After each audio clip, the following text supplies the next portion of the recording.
Hi everyone, welcome to this week's episode. I'm saying hi from Benin, West Africa, where I am in my second initiation into African voodoo. You can almost not have a more 108 degrees of difference in two people sitting at the same table, so to speak.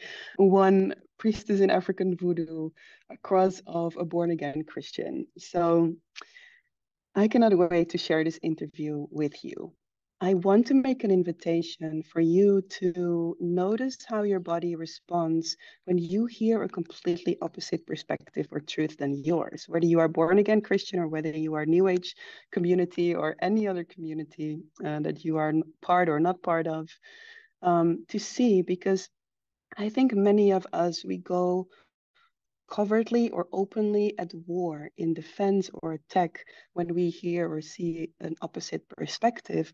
But my invitation would be, what if we don't leak or lash out this frustration or anger or like this feeling to defense or attack, but what instead if we would let it fuel our fire, our soul fire for what we believe in and stand for?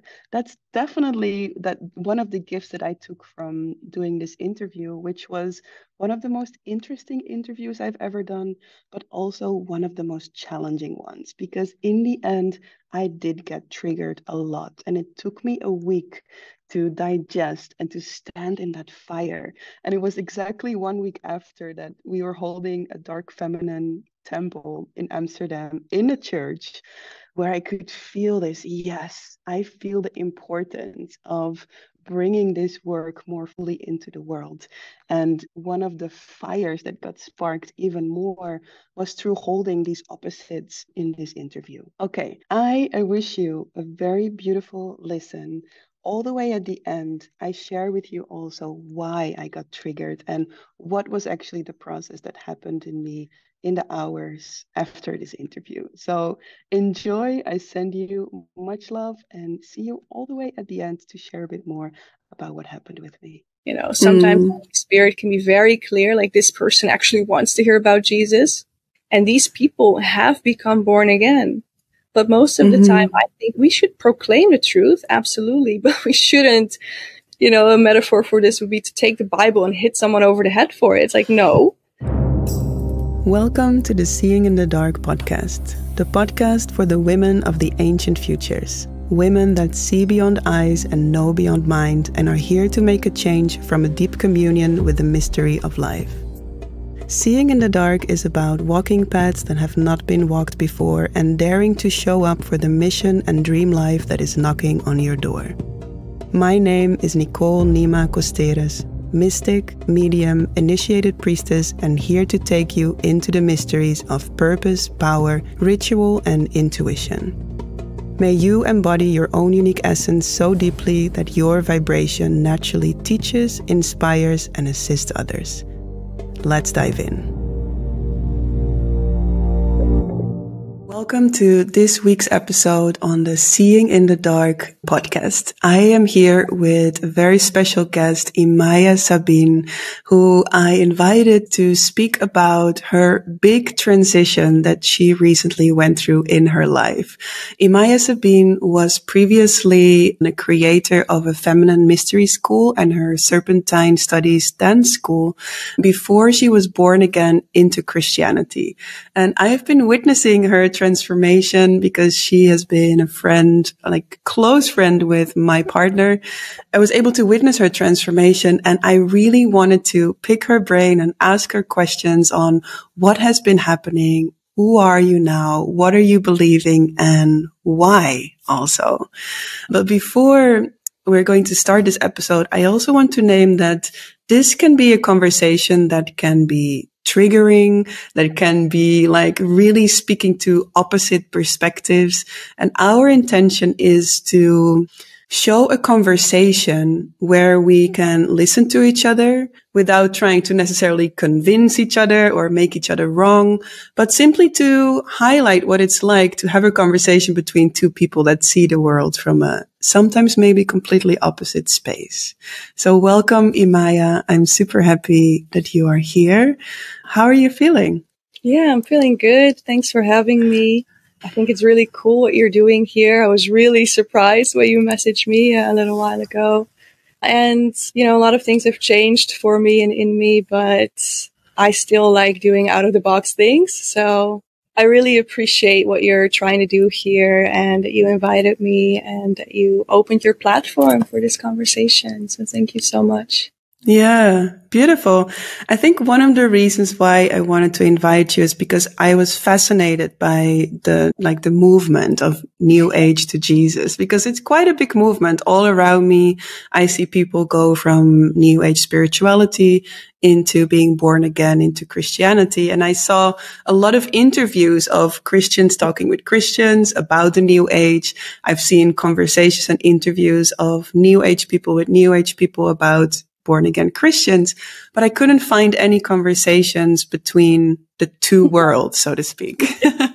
Whatever that means, because to be honest, I am not a big fan of the word New Age, because I think it's an umbrella for such a wide variety of people, of groups, of methodologies, of ways of living, of even religions.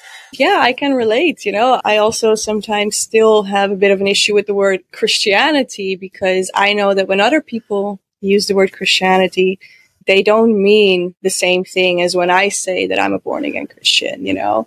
And I also would not have considered myself a New Ager when I was in the New Age. And yeah, this is actually a good topic that you're bringing up, you know, these definitions, because sometimes when people are speaking to one another, they use different definitions, and it doesn't really work. So it might even be helpful during this conversation to define some things as we go. Exactly, because this is one of the things I'm curious about.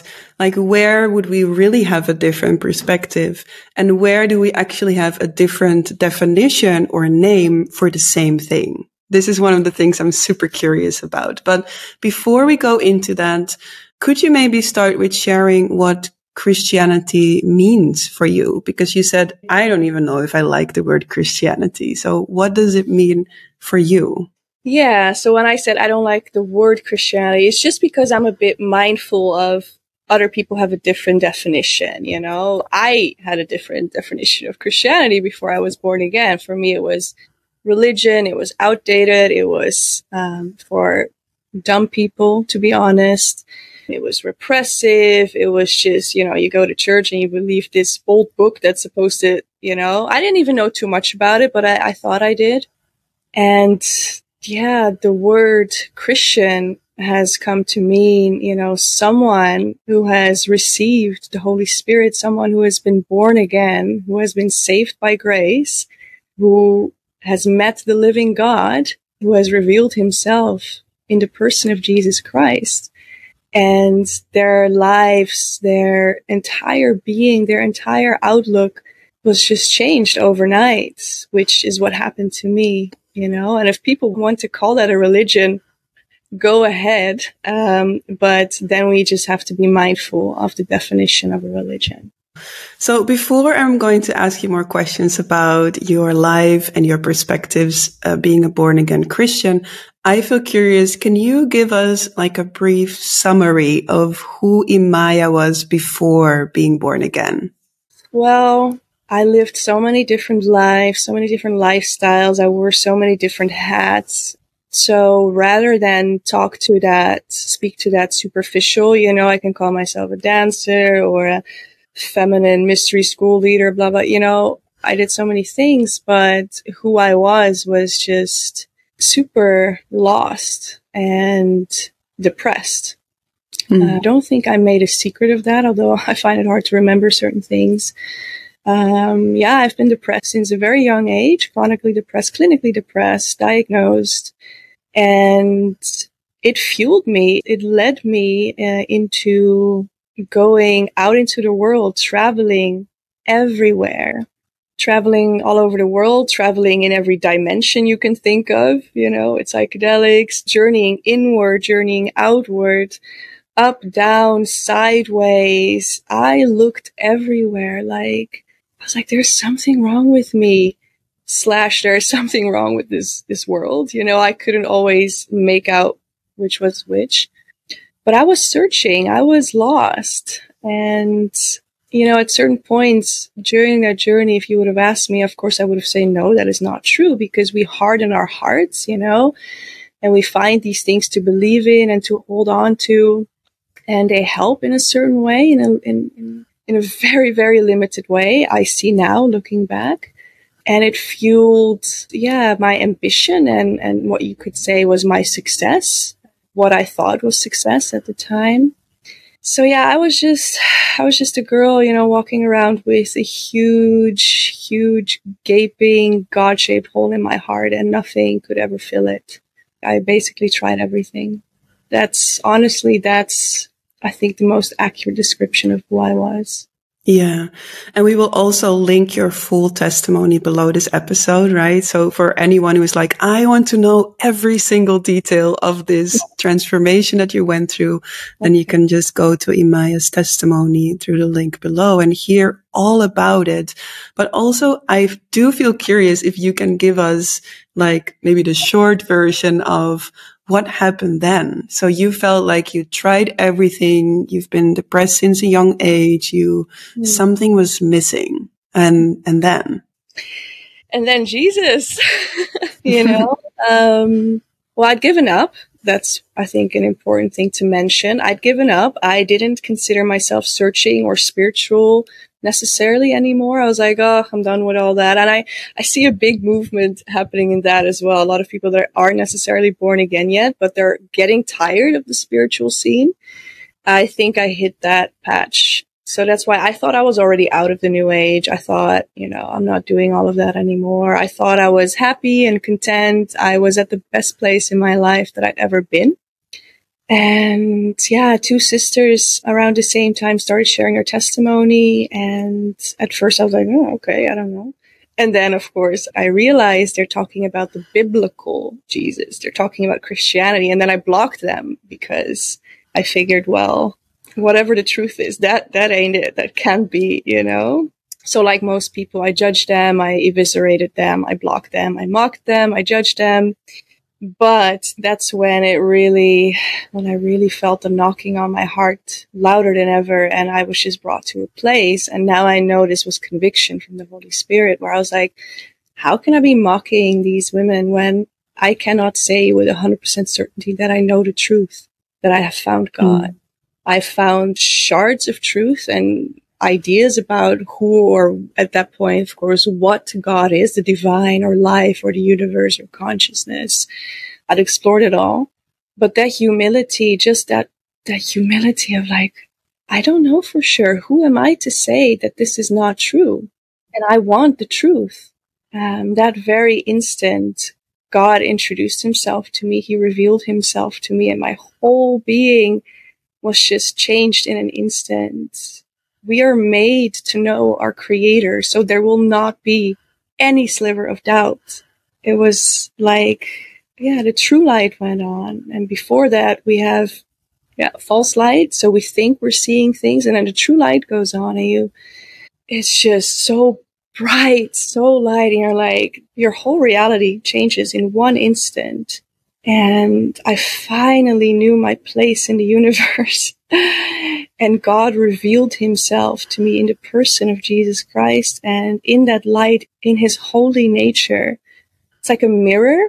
And it's very, like, there's no real word for it. Confronting is like, the best word that we have for it. But I just saw everything about me through God's eyes rather than through my eyes for the first time. It was so ugly and so evil and so depraved. And I'd always had I always had a suspicion. It's really funny. I was always mocking this idea of original sin.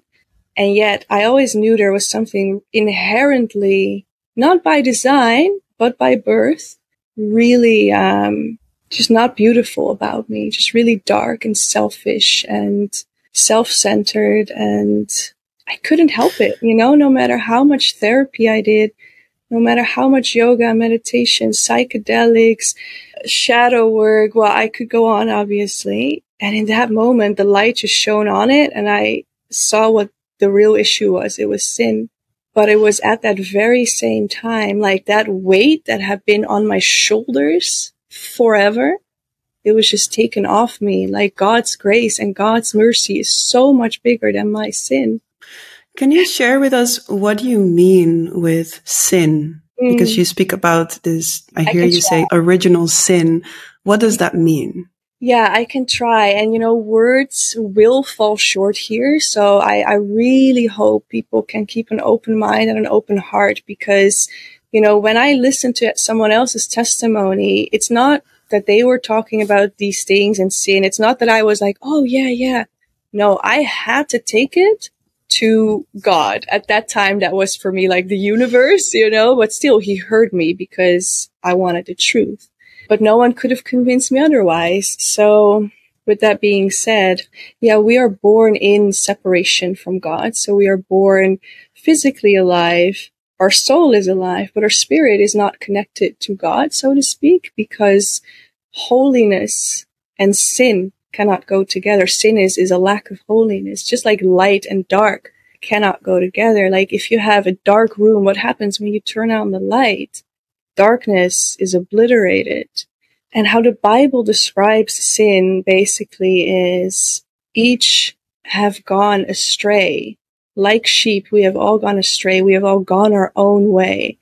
So I guess an easy definition of sin would be to see it as literally as going your own way instead of God's way. And that, of course, becomes really interesting when we listen to all the voices, whether it's in the New Age, but not even just in the New Age, even in just our postmodern relativistic society. Well, like, you do you, be true to yourself.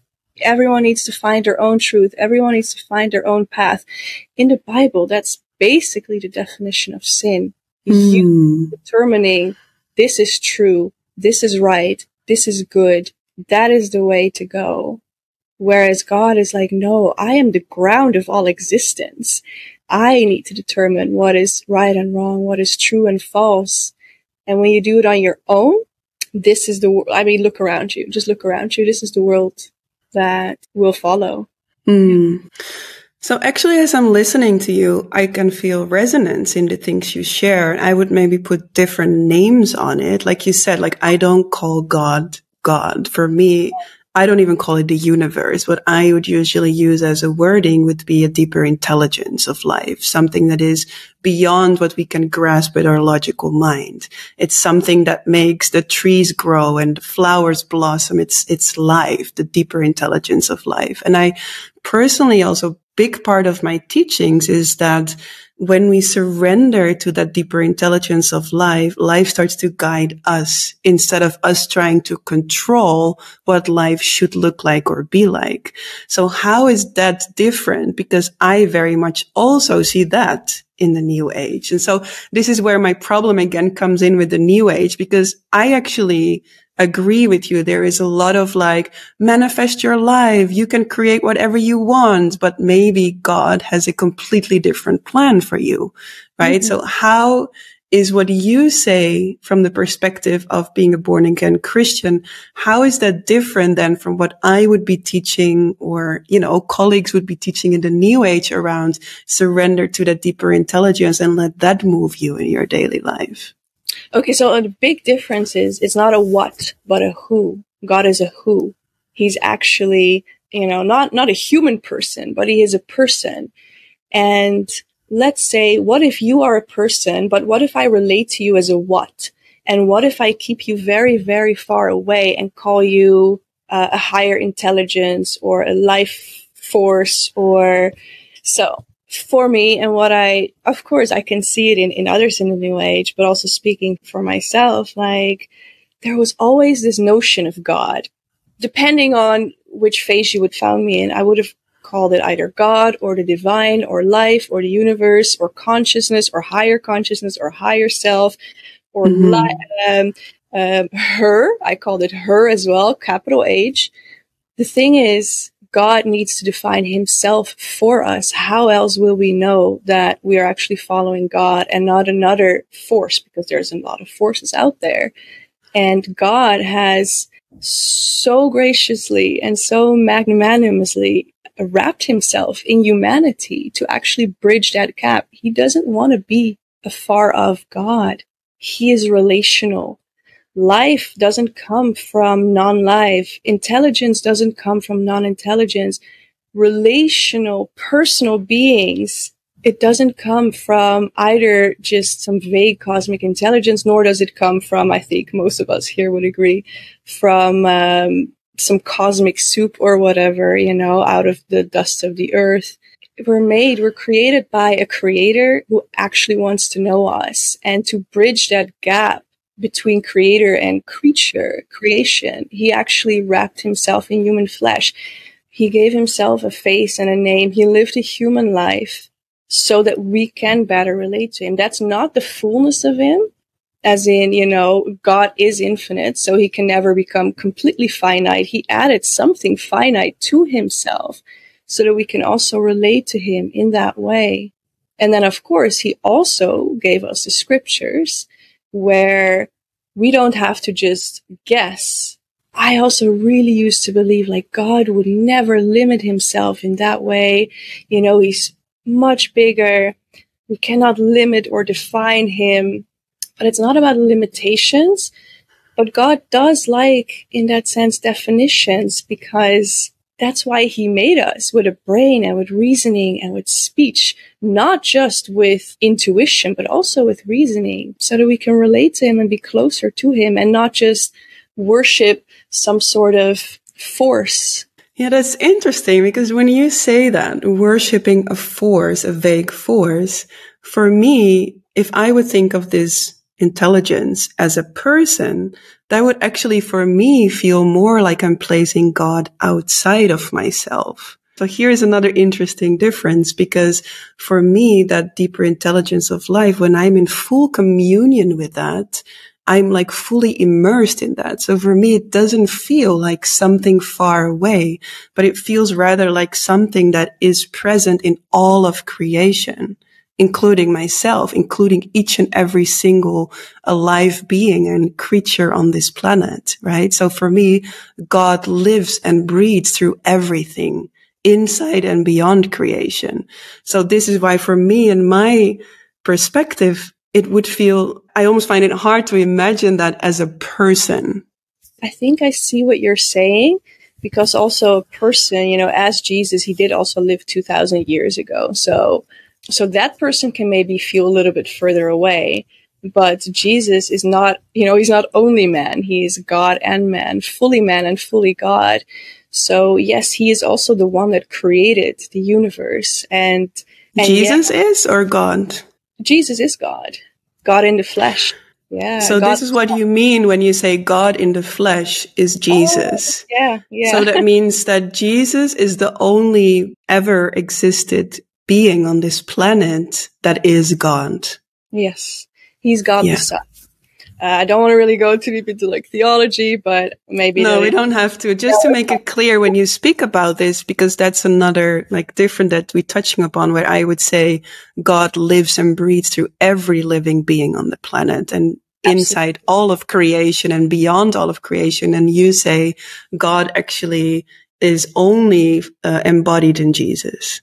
Or is Jesus? He took on humanity as Jesus, but he created all of creation. He holds together all of creation. He is intimately involved in everything that's going on. He knows the beginning from the end. He knows your thoughts, my thoughts, before we even think them. So he is not far from anyone or anything. That for sure is true. But the thing is, let's say you live together with someone. You can even share a same bed. You can be so close, like physically you couldn't be closer. But if you are fighting, if you are at enmity with one another, you can be close and still far.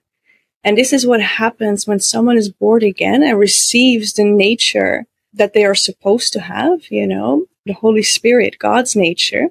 It's then no longer that God is so close to us because he is omnipresent. Our nature becomes like his nature again, and we can actually know him, not as a force animating everything, which is beautiful and that doesn't really become less true. It only becomes more true because now you actually know so many more details about God, about his nature, but not just his nature and his essence, but his personality, his mind, his heart. So it's not that it becomes less when you relate to God in Jesus, and then, you come, when you're born again, you are in Jesus and he is in you because you've received the Holy Spirit. So then you become part of God as well, right? So is that correct what I hear you say, that you only become part of God once you are being born again? Yeah, I think the best way that I can describe it is what I just said. So we can be so close to God. We all are. No one is further or closer to God because he's omnipresent. But once he changes your nature into his nature, you're not just close to him. You are his friend. You are his daughter or his son. He becomes your shepherd. It's a whole different kind of closeness, kind of intimacy. Mm-hmm. Yeah. And this type of intimacy, you say, is only for the ones who are following the real Jesus or devoting their lives to the real Jesus, correct? Yeah, but it happens the other way around. You first receive the Holy Spirit, and then your whole nature is just turned around. Go from worshiping whatever you were worshiping, doesn't really matter. You go to worshiping Jesus, God as revealed in Jesus Christ. And yeah, I even know people, like, I cannot even speak for myself here because I was very me-centric. I was very much like, Imaya, putting myself on a pedestal. But there's also people who thought they were worshiping God, and then they became born again. Jesus revealed himself, and just the way their lives were reorganized and rearranged. And it's just a focus. Your focus completely shifts. That's what happens when you define things, when you make them more concrete. I guess we can even see this in relationships. People can be like, yes, I love you. And yeah, but the moment you're like, no, we choose each other. The moment you're like, we live together. The moment you say, okay, this is what I want out of the relationship. This is what you want. Yeah. Are we on the same page? The moment you get married, you understand, I guess, in a way, more definition actually makes people closer. And I think that's a good way of describing it also. Yeah. Okay. So I feel curious when you speak about the ones who are born again or the followers of the real Jesus. And this is something we drank a cup of tea before we recorded this episode. And it's also a question I asked you then. Do you believe that only the followers of the real Jesus and the born again Christians are the only ones who truly know God on this planet? Yes. So that means all Buddhists, all New Age people, all Hindus, all indigenous traditions, all whatever religions and ways of living, which is such a wide variety of religions and ways of living there are on this planet.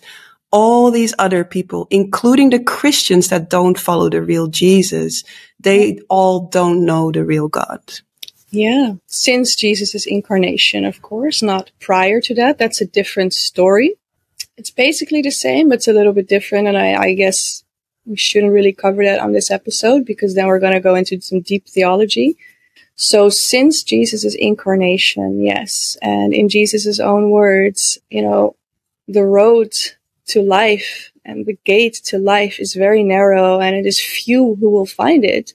And the road to destruction and the gate towards destruction is very broad, and many will choose it.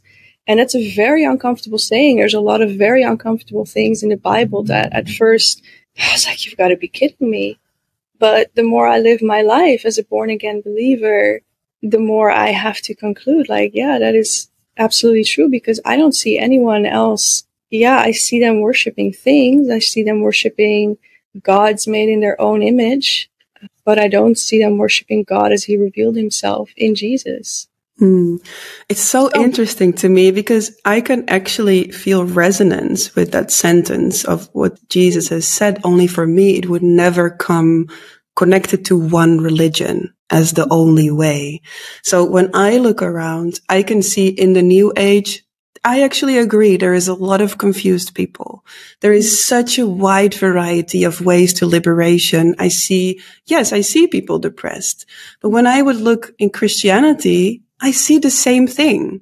I also see Christians that are confused or lost. I see Christians that are depressed or suicidal. I see Christians that are abusing their religion to hurt others. I see Christians that start wars over, I don't know, as an excuse because they live from God, right? So for me, in every religion or tradition on the planet, I can see people that are truly in connection to God, also in the New Age. And in Christianity, I can see people that are truly awake and in deep connection with God. I can see Muslims that are truly awake and in connection with God. And I see Muslims that are super destructive and hurting, and so for me, I can see that, yes, a lot of people are in pain in the world. And a lot of people don't know the truth of God or love or that deeper intelligence that I'm speaking about. But I can also see that that doesn't connect to one religion for me.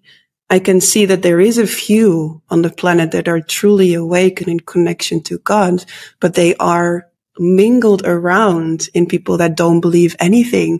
Yet when you look in their eyes, you see the love and the connection to life and the fullness with which they live life.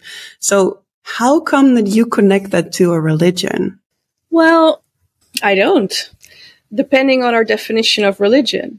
If your definition of religion is, I'm not going to fill in the definition of religion here for you, but we have a different definition here because I'm not speaking about Christians. And you know that because we did touch on that. Yes. The people who are born again, who have received the Spirit of God. And yes. Yeah, I probably would have said and thought and felt exactly the same before I was born again. And this is, why God really says, do not lean on your own understanding. Yes, I still to this day meet some Christians where I'm like, if you truly know God, you should be living a different life. Maybe they are born again. Maybe they aren't. According to the definition of the Bible, they aren't. Because just to touch on it briefly, you said there's some Christians starting wars. No, absolutely not. You cannot call yourself a Christian and start a war because it goes against the word of God. Exactly. So if you are violent, you are not a born again Christian. And yeah, there can still be depressed Christians. Praise Jesus. He delivered me. But even if he hadn't delivered me, I would still follow Jesus because he is the truth. So even if he hadn't made me happy, or even if he hadn't made my life a million times better, I still would have followed him, because for me, at the end of the day, truth was more important than, does it look to the outside world that I have spirituality in me, or that I'm happy, or that I am enlightened or in bliss. I mean, for a long time, that was very important to me. What was? I wanted the world to look at me and think that I was spiritual, or that I was loving, or that I was this or that. It doesn't really matter, but now these days I'm like, I would have still sat here today and have this conversation with you. I would still praise Jesus and rep Jesus. I would still spread the gospel, which I even did the first 6 months when I was born again.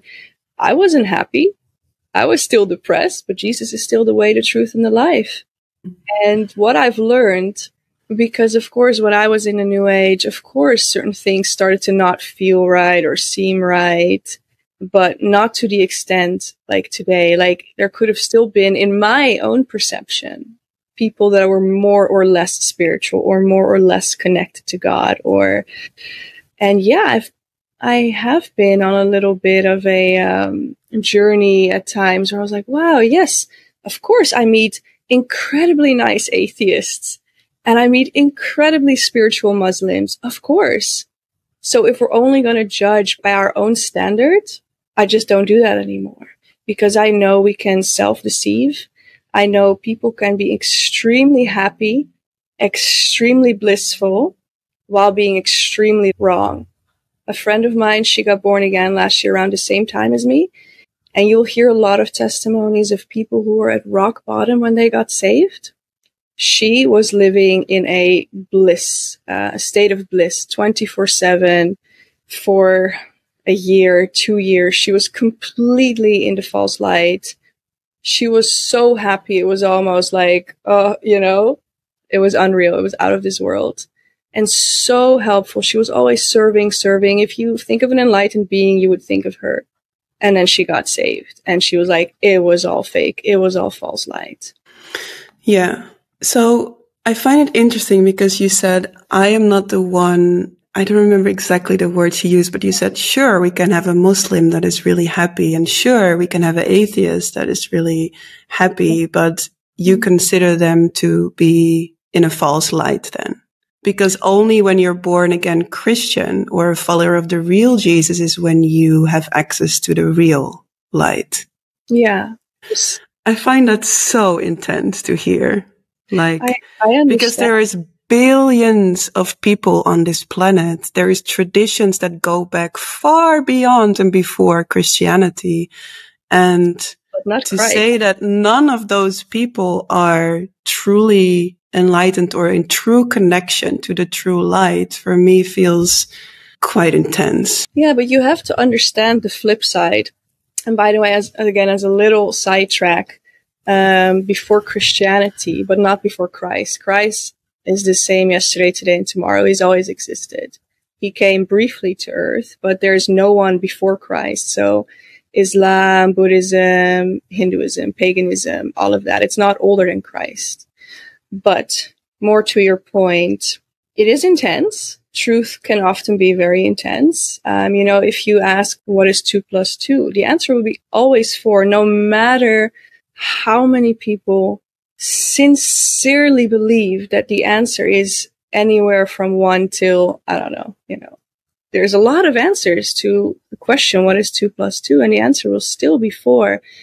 And people can be super nice. People can be spiritually enlightened. I'm not saying they aren't. I'm just saying, what is the truth about that? But they can be incredibly sincere in believing that 2 + 2 is 5 or 8 or 500. But the flip side to that is everyone on this planet is completely free to become born again. It's not like anyone is keeping them out. Actually, Jesus is calling everyone. God wants everyone to be saved. It's an invitation. And you don't have to do anything but believe. And with all these other spiritual paths, or even non-spiritual paths, there's so many things that you have to do. This is an invitation. Come and be saved. And then people choose not to. And then people choose to also be offended to not choose to be saved. And then quite often also paint God or Jesus or Christianity in quite a negative light. Whereas the invitation, like, everyone can come to this party and there's nothing you have to do. This is so interesting because I think what people get repulsed by, this is also what I could see in the questions that were being sent in. I think what people get repulsed by is not necessarily God or the invitation to become, one with him or to live a life deeply connected with him or in deep relationship with him. I think what the people are repulsed by is that you and other born again Christians communicate this specific way as the only way. I think that's what repulses people. And not only that, I can also see what brings repulsion to the people is that then there is these words around, I am not the one judging here, but actually what I've been experiencing from born again Christians who regularly reach out to me on my Instagram, and they start to throw things at me like, you're working with demons because you're a medium. You should be saved and God is the only way. And you can come and reach out to me and I can make sure that you're being saved. And then I'm like, who is the one now pretending to be God here? Right? Because I am not bothering you. If you want to live your born again Christian life, I'm genuinely happy for you. And I'm speaking to you, but I'm speaking to my experience that I've been having with born again Christians. I am genuinely happy for you that you were able to release your depression, that you have found peace, and you genuinely seem very peaceful in how I've been experiencing you. But then I feel like, who are you as a born again Christian to say that I'm from the devil, to say that I'm working with demons, to say that this little group over here that works in this way and this lifestyle is the only ones who make it to heaven and all the rest of you go to hell and are from the devil. I find that's what repulses people. So what do you have to say about that? A couple of months ago, the Lord said to me, you can be right or you can be Christ-like. So what he was communicating, because I have a lot of pride, I'm a very also an intellectually prideful person. He's working on that in me for sure. But he basically showed me like, look, you can be right and you can still be wrong if your attitude about it is wrong. And there are so many passages in scripture that tell us, yes, people need to know the truth, but it needs to be done in a gentle spirit. And Jesus, he didn't chase people down. He was just proclaiming the truth, and sinners would come to him. They would flock to him. No one had to chase me down. The Holy Spirit has sometimes pointed out people to me, and he was like, this person, you now need to go to them and tell them about me, about Jesus. And I was like, oh, are you kidding me? I don't want to. But I did, and now they are born again. And I won't say that I've never on social media, comment something, but I don't think this is the way, generally speaking. Sometimes the Spirit can be very clear, like this person actually wants to hear about Jesus. And these people have become born again. But most of the time, I think we should proclaim the truth, absolutely, but we shouldn't, a metaphor for this would be to take the Bible and hit someone over the head for it. It's like, no. Exactly. Yeah. It's a bit like when you have a spiritual awakening, what I see happen a lot in the New Age community, where you have a spiritual awakening and then suddenly you want to drag your partner to that training because this is where you found your spiritual awakening. So you should come with me now. And then there is only resistance that we are being met with. If it happens in like just a genuine childlike excitement, but no, if you want to force them, Jesus didn't force himself on anyone. So I think born again Christians should take a page from his book.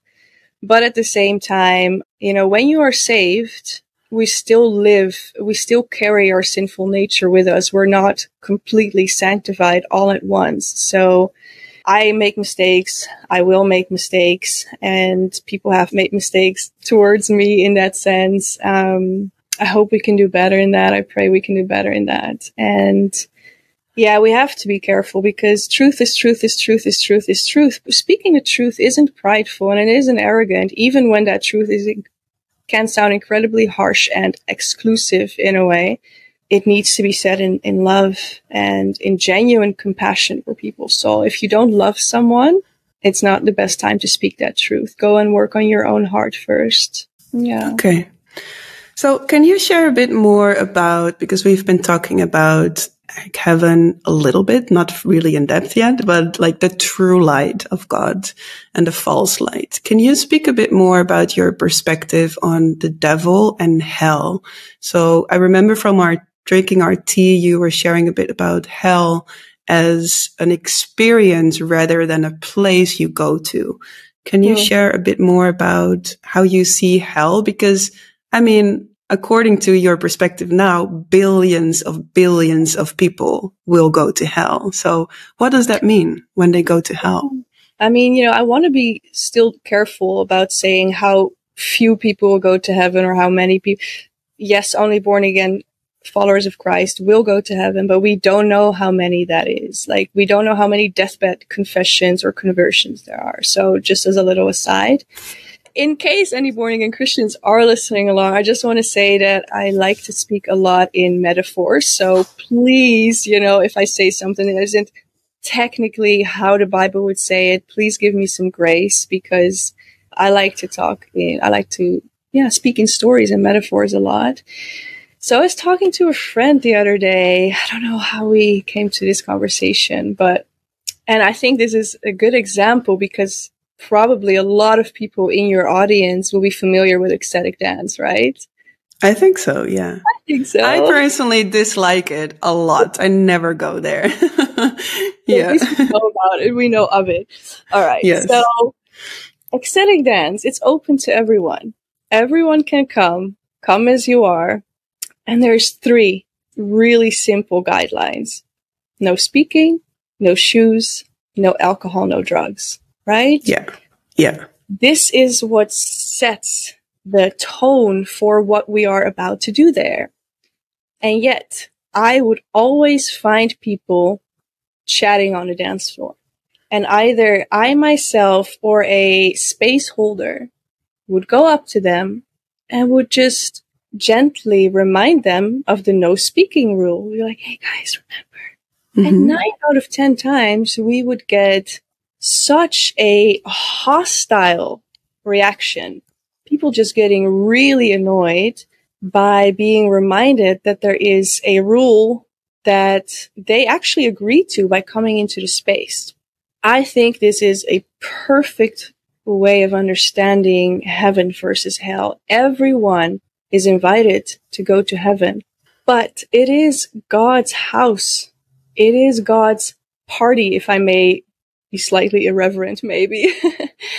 It is God's kingdom. And so everyone is free to go, but you have to want to go there.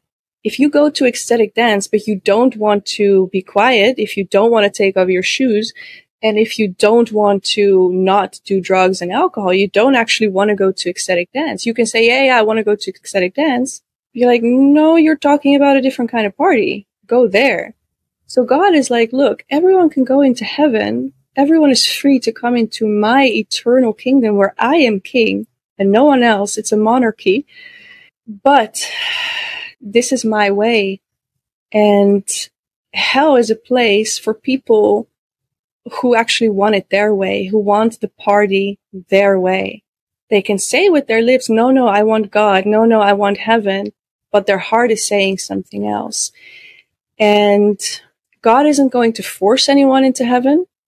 And God also isn't going to let people in who, if you were to say to them like, hey, remember the rules, that they are going to mock you and scoff you and just continue to speak and ruin the party for everyone else. That's why in this life we have to be born again, because we cannot take our sinful nature into a holy place. And so God has to change that nature so that we actually want to be convicted by God. We actually want to obey his rules. We want to do things his way. And then when he points things out like, hey, this is how I want you to live or behave or do or act, instead of being like, who are you to say da-da-da-da-da? We'd be like, and can you name some examples of what that way then is? Sure. The very instant I was born again, it was from day to night. It was in one instant. It was not overnight. It was way faster than that. I was a new creation. I was not a new person.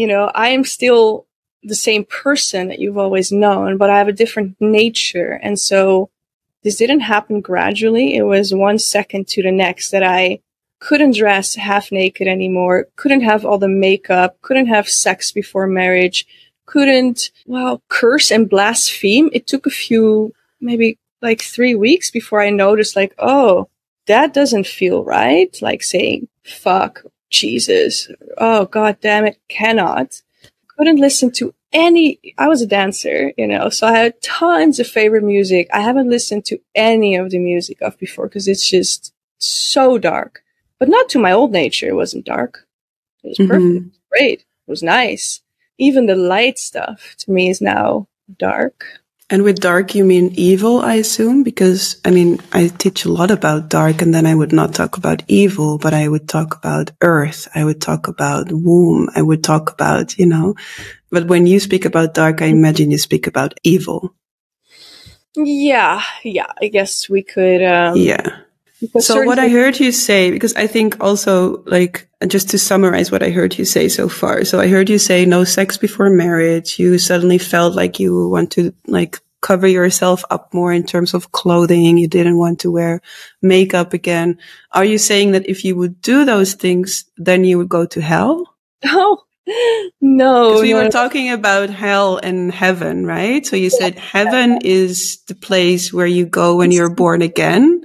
This is a great question. I think this is such a big misconception, a very logical misconception that we have about sin, heaven, and hell. So we do not go to either heaven or hell based on our individual sins or our individual good works. You know, I could save 100 drowning puppies tomorrow, and that would not be the basis for me going to heaven. That's religion. It's a very religious mindset, like good works. But at the same time, we do not go to hell because I killed someone, or, or because I had sex before marriage, or because I wore eyeliner. That's not the reason I would go to hell. But I do those things. Okay, maybe the eyeliner's a bit, but like killing someone, having sex before marriage, worshipping a false god, or worshipping myself, all of those things flow out of me having a nature that is separated from God. So a nature that does not have the Holy Spirit like it is supposed to. Yeah. So for example, I will go to hell. So can you share, according to your perspective at least, this is not what I believe myself, but according to your unless I'm born again into Christianity.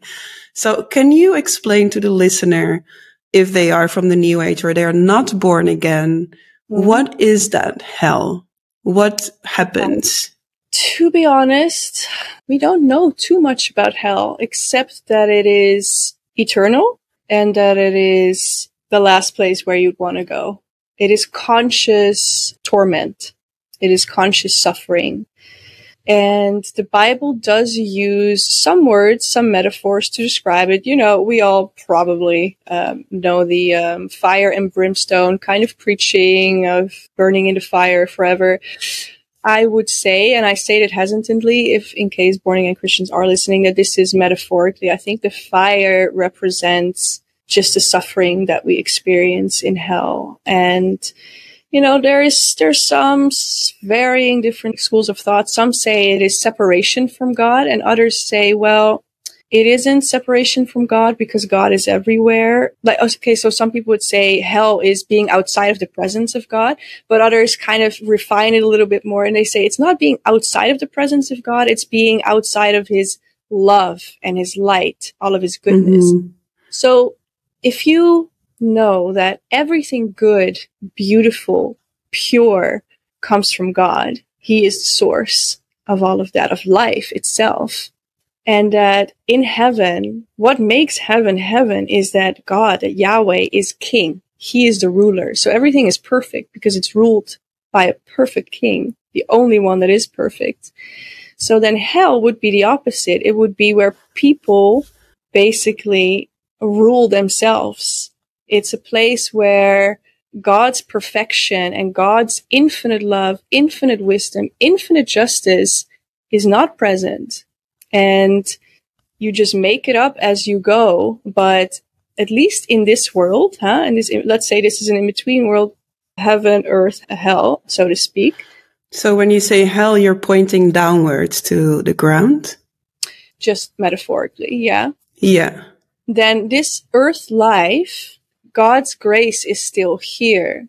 So even if we are sinners, even if we are rebelling against God, even if we worship a false God, God is still, his grace is still pouring out on us. We still get to see beautiful sunsets. We still get to experience love. We still have the ability, even though sin is in us, you know, we are also still made in the image of God. It's just corrupted. So even though a lot of the times we will be selfish or this or that or the other, we also have the capacity to choose to help others. And in hell, that will not be the case, because we finally learn that everything good in us, everything beautiful in us and around us, but even the goodness inside of ourselves, we never gave credit to its true source. And this again is, I don't know, I just notice, I find it so intense the way you see this, because basically what you're saying is everybody who is not born again into the real Jesus is going into that place of eternal suffering. And here's a little bit what my problem is with that, because this is also what I feel when I go deeper into the Bible or the teachings there, is like heaven is above and hell is below. What I can also see is that when we look at earth traditions, like whether it's the witch burns or whether it's like, I just come from my initiation into African voodoo. Yeah. It's a tradition that's over 6,000 years old, a tradition where they connect with the earth, where they connect with spirits, with plants, with music, with songs. And like this, there's many indigenous traditions all across the world that have been suppressed by Christianity, because what has been said is you are connecting with spirits of the earth and therefore you are from the devil. This is not all right. So in a way, what I can see is that has been done through that demonization is to make earth traditions wrong, to make earth traditions from the devil. And I can also see, because I come just now from West Africa, I spent time with the Yawanawa people in Brazil. And what they all have in common is when the missionaries would come during times of colonization and slavery, they would come to say, hey, you are practicing this tradition. You go to hell. Therefore, all the spirits that you are praying to are from the devil. So let's take your power away and implement this colonial system. So I can see how this has been abused to take over power of millions of people, making them wrong, saying that the earth is from the devil. So where in all of this is the earth? Where in all of this are the earth traditions? Where in all of this is nature? Where in all of this is the feminine, the women? Because I can also see in Christianity, it's him. It's all about him, and about he. And where are the women? Where is the feminine in all of this? Where is the earth in all of this? Have you read the Bible? No, I've never read the Bible. There is women everywhere in the Bible, so many heroes. It's such, I get it, because when I hadn't read the Bible and when I thought I knew what Christianity was, mainly from culture around me telling me what Christianity was, I used to believe all these same things. I thought, oh wow, it's all made by men, it's to suppress women, and you saw who I was before. I was worshiping the feminine, and so the Bible is full of women, and it's not like we worship a man, we worship God, who is neither man or woman. We give God a masculine pronoun, or he gave himself a masculine pronoun, not because he's a man, and we don't think of him as a man, but because he has a masculine role. The masculine in relation to the feminine has simply the role of more responsibility, lead and follow in a dance. So where is the feminine? Everything. You, me, every born again man is the feminine, basically, in relationship to God. All of creation is the feminine.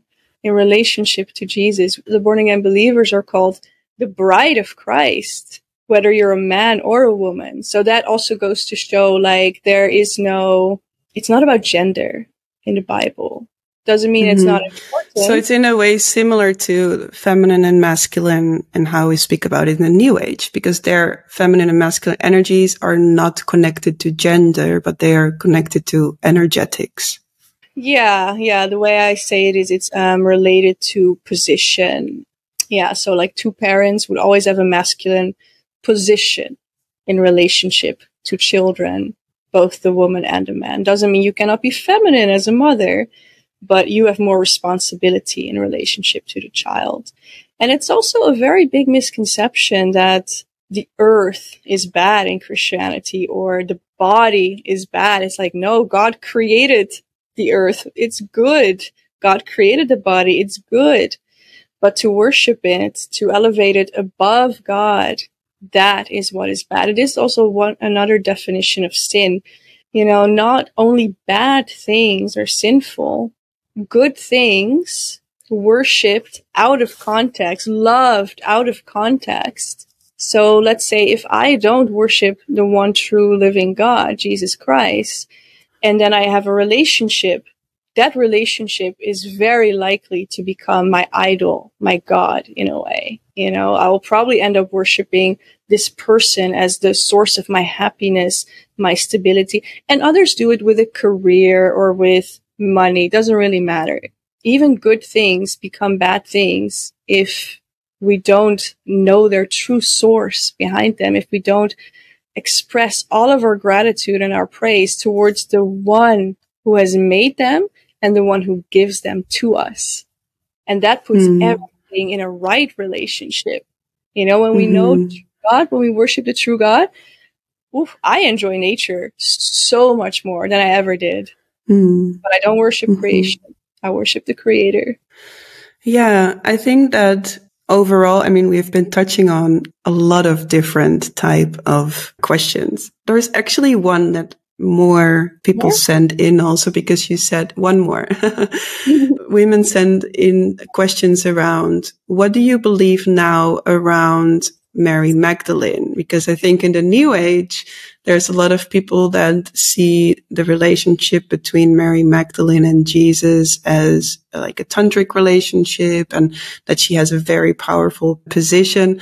How did that change? Like, now that you are a born again Christian, how do you see relationship between men and women? But also, how do you see Mary Magdalene or the divine feminine now? I call nothing divine anymore except for God and Jesus. So that's a pretty simple answer in regards to the divine feminine. So that means there is only divine masculine then? No, because God isn't a man. Yeah. God is divine, and he's both masculine and feminine, or neither, however you want to call it. So no, there's no divine masculine or divine feminine. God is divine. As for Mary Magdalene, what makes Mary Magdalene truly extraordinary is that she worshiped Jesus. She knew exactly who he was. She laid down her life at his feet, and she was one of his first witnesses out into the world after his resurrection. And yeah, you know, people can ask just about any question. What about Mary? What about plant medicine? What about yoga? What about the endless questions? It's like, it's not Jesus. Mary is not God. Jesus is God. So that was very, very easy for me. Once God introduced himself, revealed himself to me in Jesus Christ, as Jesus Christ, and we are all made to recognize our Creator. We can do everything and anything, and we believe like, yeah, this is good, this is great, this is amazing, this works for me, amazing benefits, amazing effects. Then when you meet your Creator, it's not about that anymore. Your whole being is just, whoa, okay, yes, you made me. There is no doubt about it. So when Jesus revealed himself to me, everything else that I used to believe before that in 1 second was put in its proper context and position. Like, oh, Mary isn't God. Okay, yeah, she's great, and she's still a role model in some ways, but I'm not going to venerate her, worship her, pray to her, or nothing. Yeah, thank you. I think one of the things I'm feeling during our conversation, I think we managed to have a pretty epic conversation, like considering that we have such different perspectives on life. And I actually do resonate also with quite some things that you're sharing. Although for me, I don't believe I would ever see it as truth for this one religion, Christianity. Like, again, for me, I can see people truly deeply awake in the love of God outside of Christianity as well, in whatever way of living or believing they are practicing. Would you be open, even if just for a day or a week, to instead of to continue to affirm, like, well, I believe, to actually in your heart create some space, like Jesus or God, if you want to show me something else, I want to be open for that. Because the thing is, what you're speaking here, I believed exactly the same. Every born again Christian didn't believe in heaven or hell. We thought it was ridiculous. We thought Christianity was ridiculous. We thought the Bible was like, come on. And then Jesus revealed himself and we received the Holy Spirit. Well, because I think what is my problem with that? I mean, I can be open to that. I would be happy to, I'm always happy to receive new revelations. And I can also see people equally awoken in love and in God that go from Christianity to New Age, that have experienced deep trauma in Christianity and suddenly find their liberation in the New Age. Yeah. I can see people that spend their whole life as an atheist and have a deep connection to God in their own way. And for me, I don't see an entrance point for me to believe that only in this way, in this type of religion, with this specific, in this specific way is the only way that you can find your liberation and can be saved. For me, you can be saved or liberated in any tradition. And it doesn't mean every one. But I believe there's many ways to God. And still, I can agree that there is one truth, like the truth of life itself, but that there is more than one religion or way of living that leads to that. Because for me, there is so many people that don't have the Bible or access to this specific knowledge, yet live a deeply connected, heartful, soulful, in connection with God life. So I even remember, like, after we drank our tea and I went to the supermarket, it was a Muslim supermarket, and I went to buy some melon. And I look into this man's eyes and I see so much love and joy and connection. And I'm like, I don't think there will ever be a day in my life where I would believe that this man is from the devil or going to hell or, so for me, that piece feels untrue. What does feel true for me is that I can see that you found your liberation, that you found your truth, that you found God. This feels true for me. And like I said, I'm genuinely happy for you also. And I can see that there's many people around me from other traditions and religions that have found their liberation there.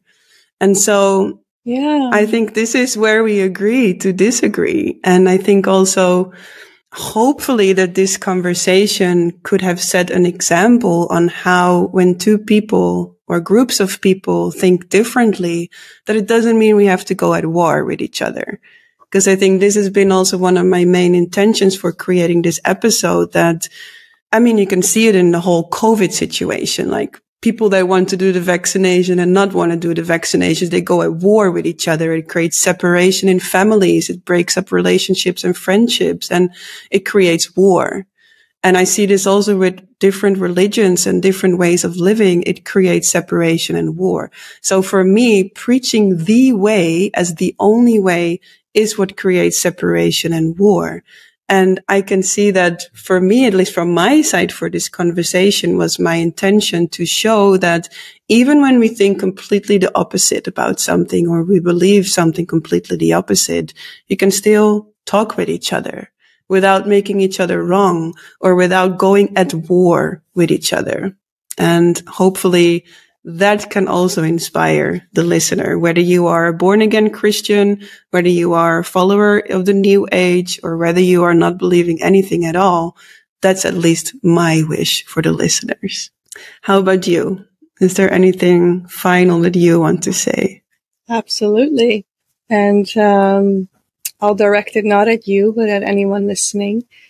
If you can recognize in yourself that there is a tendency to want to start so many sentences with I believe and I think and, well, I don't want these things to be true. I can never see myself believing anything like that you could recognize that this is you guarding the door towards your heart, towards Jesus. If we want to control what is truth, then the truth can never reveal itself to us.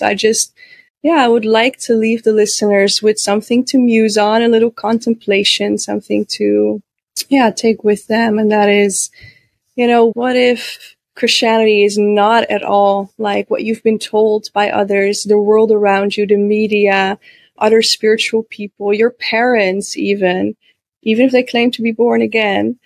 What if the Bible isn't what you've always been told that it is? And what if there is a truly personal God out there And what if he wrapped himself in humanity to bridge this gap between the finite and the infinite, because he really wants to have a relationship with us?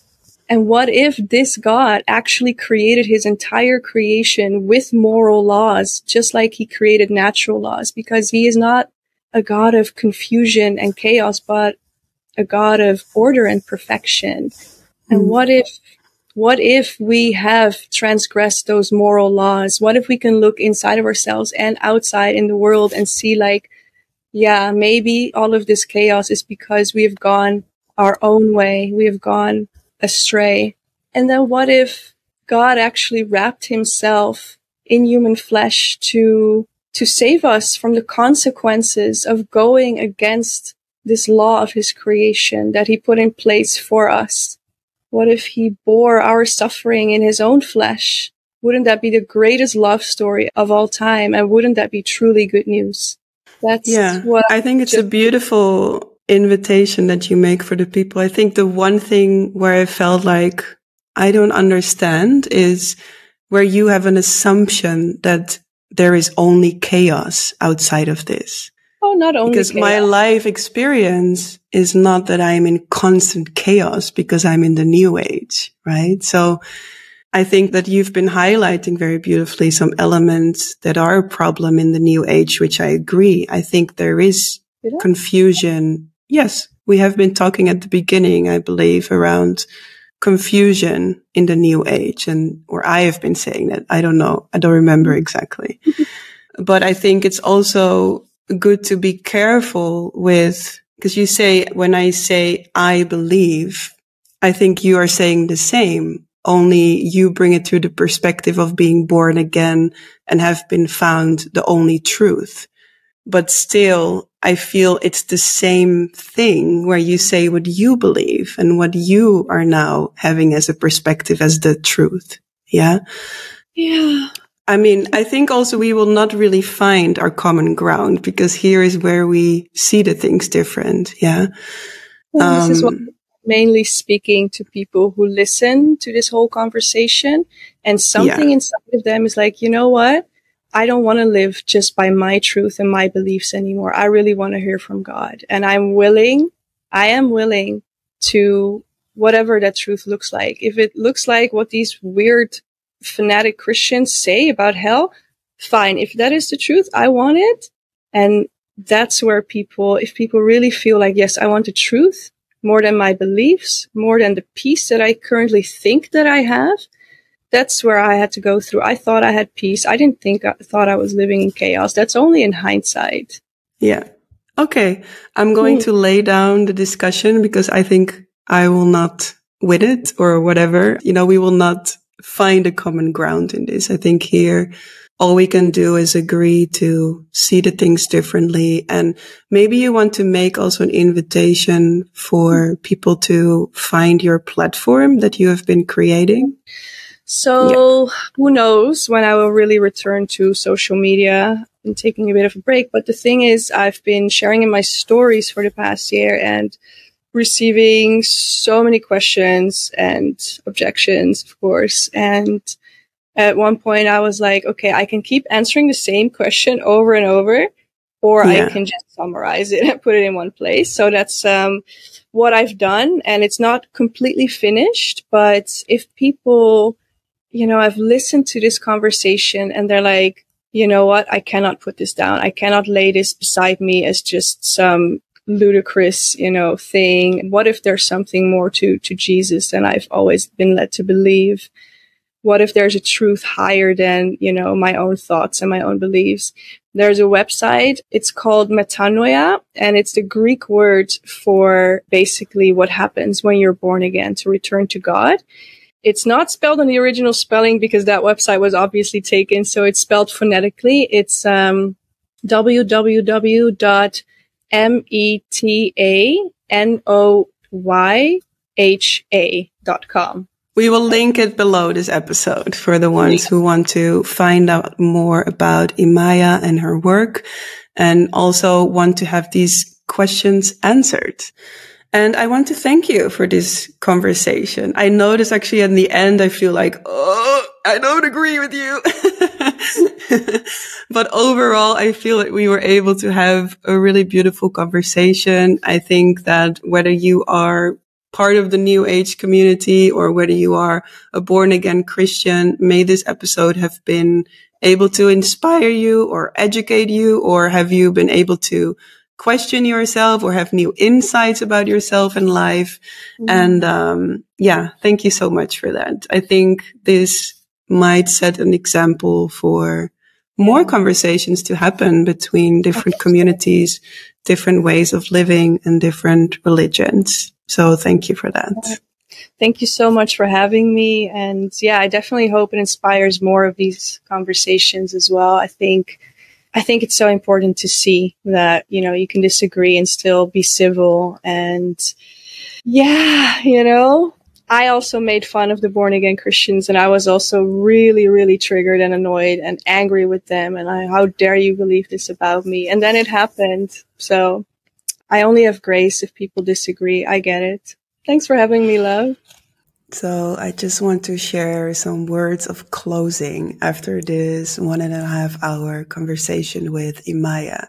As you might see, you see my eyes are red, and this is because I had a big cry at the end of our conversation. And I think it was towards the end in the interview not easy for me to hold open heart and a compassion for the way she sees things and experiences life without feeling the tendency to go into defense or even attack. And so actually the whole conversation, I felt really relaxed and I felt we were doing really well. And then towards the end, I could actually feel that tendency to start to defend myself. And I also shared this with Imaya after we stopped the recording. I said, hey, I want you to know that I actually felt pissed off at the end. And when I feel deeper into that, I feel the reason for that is because I could feel, or I was making up a story that you feel superior to me because you are following the real Jesus and I go, according to you, to hell and I'm from the devil. And what I want to say is that I feel I deeply know God. And just because it's not through the Bible and through following what is called then the real Jesus by the born again Christians, I feel I deeply know God. And I know that there's many of you listening that are not born again Christians that also feel that you know God deeply, that, and whatever God means for you, right? Because I do believe that whether you experience God as the universe or the deeper intelligence of life or whatever name you give to it, I believe that we all point to the same thing. That in essence, we all point to the same thing. That whether a born again Christian speaks about the devil or a new age person speaks about the ego, I just feel we're speaking towards the same thing. And so at the end of the conversation, what you might have been feeling with me is a frustration, or maybe you didn't feel it and I only felt it inwardly, a frustration of like, it actually triggered a personal piece in me where I have been made wrong by Christian family members, where I was looked down upon because they were feeling superior in their religion and their way of living. But I can also see when I breathe out of that personal space, that personal pain that was triggered there for a moment, that Imaya might have felt that also and might feel also judged by the New Age, because I know there is more than enough New Age people that do judge Christians, right? So again, what really touched me and also had me just come out of a big cry is my deep longing that we can connect from compassion and spaciousness and love with each other, even if we see the things completely opposite. Right? That we can trust our own connection with life and with God, whether that's through being a born again Christian or whether that's through being a new age spiritual person, whether that's through being a Buddhist or a Muslim or a Hindu, that we can find our own relationship with God. Because I believe that in the essence of each religion, in the essence of each way of living, and in the essence of each way of being, our lifestyle, that we can come to that same source of God. And it felt important for me just to add this final piece on to, for this wish that we can listen to each other without making each other wrong, that we can live together without going at war with each other. And it's not easy, because I can see it now in this 1.5 hours, how in a small way I felt this tendency to go at war. But actually, if I want to live in a world where we are in love with each other, I cannot go at war. And I don't want to. So once again, a thank you for listening, and a thank you for being here with us. And may each being on this planet find that deep love within and with life. And I send you so much love.